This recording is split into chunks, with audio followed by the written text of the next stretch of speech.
ہمارے سابقہ قائد نائب قائد خاص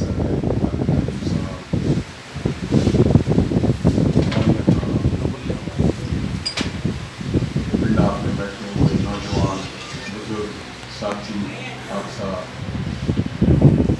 میری طرف سے سب کو عسکری سلام السلام علیکم۔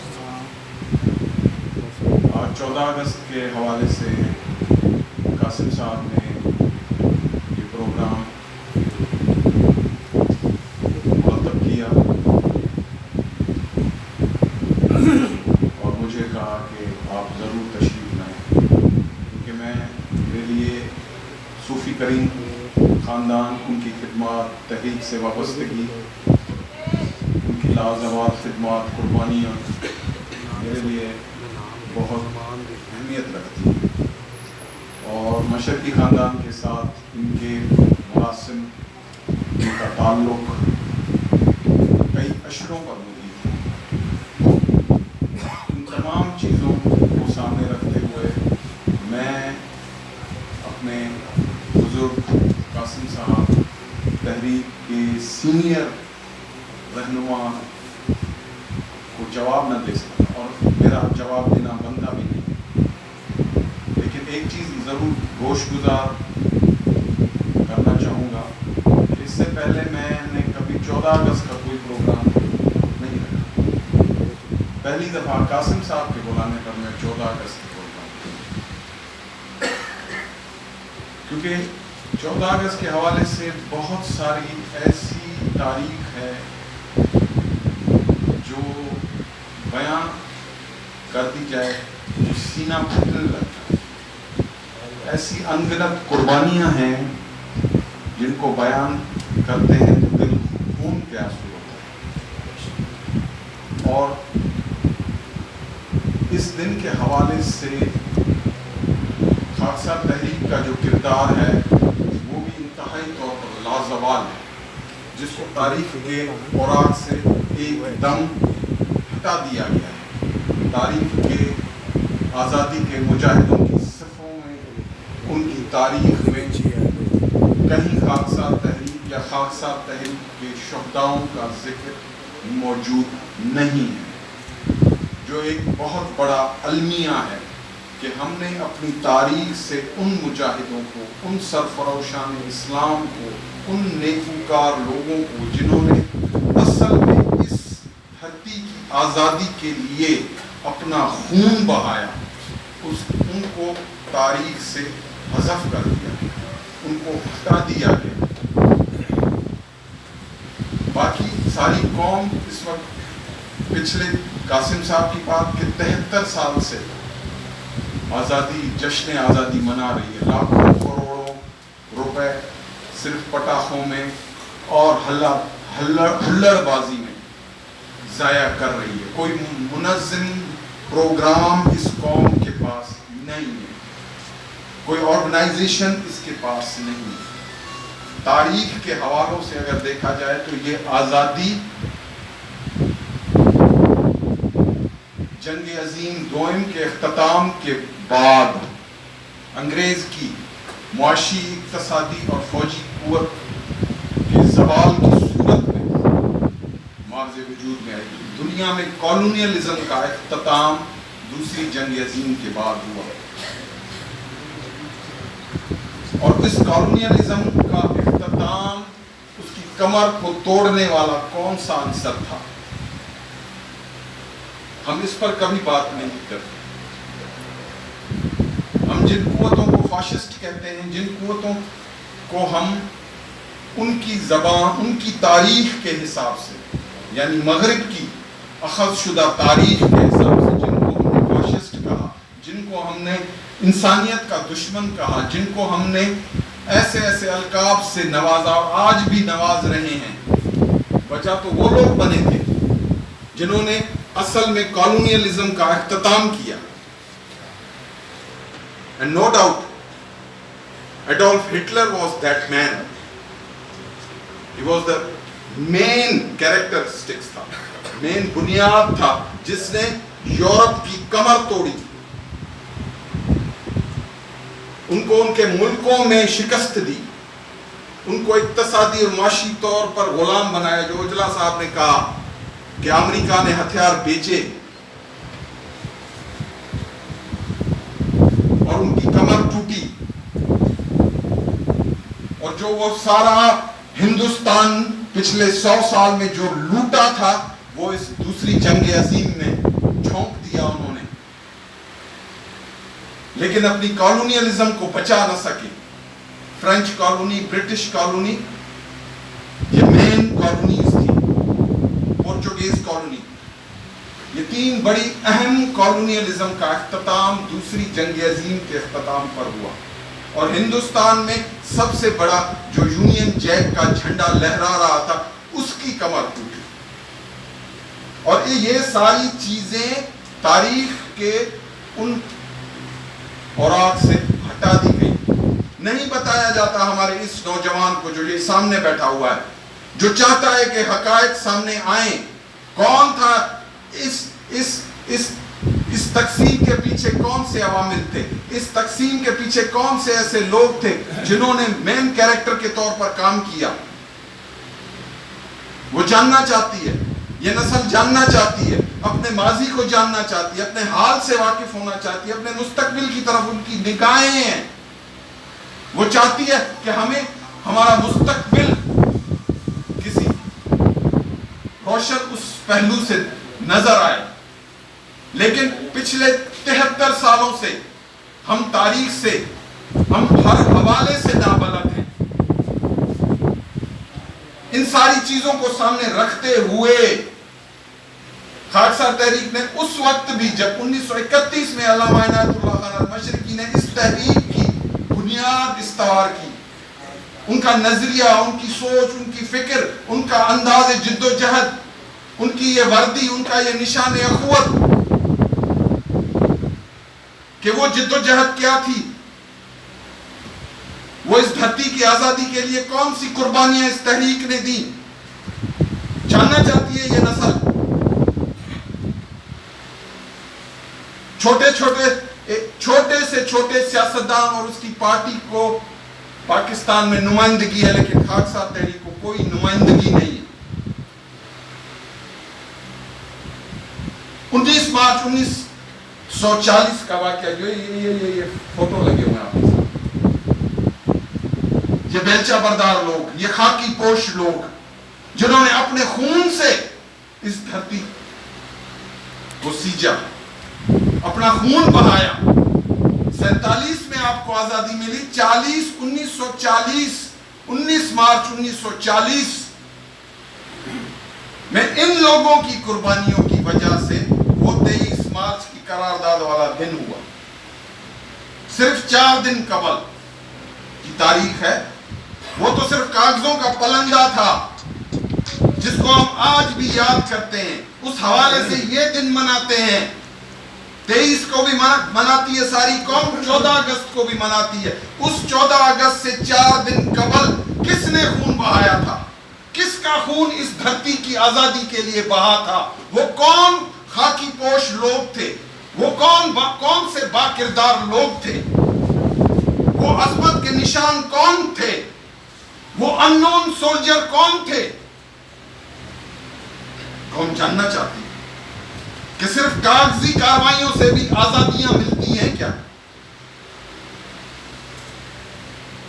نسل انسانی کی تاریخ میں مجھے کہیں سے ایسی کوئی آزادی دکھا دے کہ قوم نے کوئی جدوجہد نہ کی ہو، قوم نے اپنا تن من دھن نہ قربان کیا ہو، خون نہ بہایا ہو اور اس کو آزادی مل گئی ہو. کاغذی تاریخ میں تو ہمیں یہ مل رہا ہے، لیکن یہ ایک منظم سازش تھی. یہ تقسیم ہند، اور اس تقسیم ہند کو جس طریقے سے تقسیم کیا گیا اس پر خاکسار تحریک کو تحفظات تھے، ہیں اور رہیں گے. کیونکہ مسلمانوں کی اتنی بڑی قوت کو، اتنی بڑی افرادی قوت کو ہندوستان میں 3 حصوں میں تقسیم کیا گیا. یہاں آج 23 کروڑ ہے. وہ